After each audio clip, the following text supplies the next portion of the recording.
Mengapa ada lubang di tengah donat? Pertama, asal-usul sejarah lubang. Donat lubang pada donat memiliki akar sejarah yang menarik. Meskipun donat telah ada dalam berbagai bentuk sejak zaman kuno, bentuk modernnya dengan lubang di tengah dikaitkan dengan Captain Hansen Gregory, seorang pelaut Amerika pada abad ke-19. Berikut ceritanya legenda Hansen Gregory.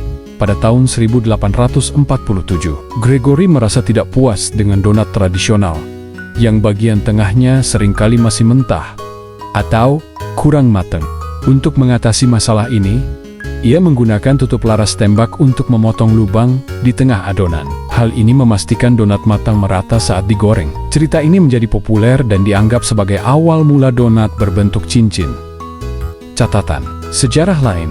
Sebelum Gregory, donat sudah ada dalam bentuk bola atau kue padat, tetapi lubang di tengah menjadi solusi praktis untuk masalah pemasakan. Beberapa sumber juga menyebutkan bahwa donat berbentuk cincin sudah dikenal di Eropa sebelum Gregory, tetapi ceritanya tetap menjadi bagian penting dari sejarah donat modern. Kedua alasan teknis dan fungsional. Lubang pada donat bukan hanya sekadar tradisi atau estetika, melainkan memiliki fungsi penting dalam proses pembuatan dan penyajiannya. A. Pemasakan yang merata. Donat tradisional digoreng dalam minyak panas. Tanpa lubang, bagian tengah yang tebal akan membutuhkan waktu lebih lama untuk matang. Sementara bagian luar sudah gosong. Lubang memastikan ketebalan adonan seragam, sehingga panas merata ke seluruh bagian donat. Ini menghindari bagian tengah yang mentah atau terlalu padat. B.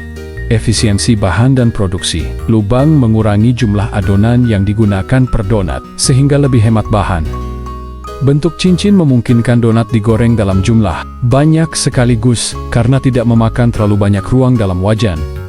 C. Tekstur dan kenikmatan lubang meningkatkan luas permukaan donat, sehingga lebih banyak bagian yang terkena minyak panas. Ini menciptakan tekstur renyah di luar dan lembut di dalam. Bentuk cincin juga memudahkan untuk dicelupkan ke dalam minuman, seperti kopi atau susu. D. Kepraktisan penyajian donat berbentuk cincin, mudah dipegang dan disajikan, baik di toko roti maupun dalam kemasan. Lubang juga memungkinkan donat dipajang pada tiang atau rak khusus, yang sering digunakan di toko-toko donat. 3. Variasi donat tanpa lubang. Meskipun donat berbentuk cincin sangat populer, ada juga jenis donat tanpa lubang, seperti donat isi filled donuts. Donat ini berbentuk padat dan diisi dengan selai, cream, atau custard. Karena tidak memiliki lubang, bagian tengahnya tetap lembut dan berisi. Donat bola, donut holes.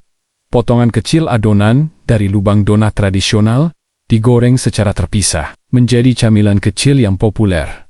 4. Perkembangan modern donat telah berevolusi menjadi makanan yang sangat beragam, dengan berbagai bentuk, rasa, dan teknik pembuatan donat panggang. Beberapa donat modern dipanggang alih digoreng, mengurangi kandungan minyak. Lubang tetap dipertahankan untuk estetika dan tekstur. Donat Creative Donut sekarang hadir dalam berbagai bentuk dan dekorasi, tetapi bentuk cincin tetap menjadi favorit karena kepraktisannya. 5. Kesimpulan lubang pada donat adalah hasil dari evolusi praktis dan kreatif dalam dunia kuliner. Awalnya dirancang untuk memastikan pemasakan yang merata. Lubang ini kemudian menjadi ciri khas donat modern yang disukai banyak orang. Selain fungsional, lubang juga memberikan keunikan dalam penyajian dan pengalaman menyantap donat. Jadi, lubang pada donat bukan sekadar kebetulan, melainkan solusi cerdas yang telah bertahan selama berabad-abad.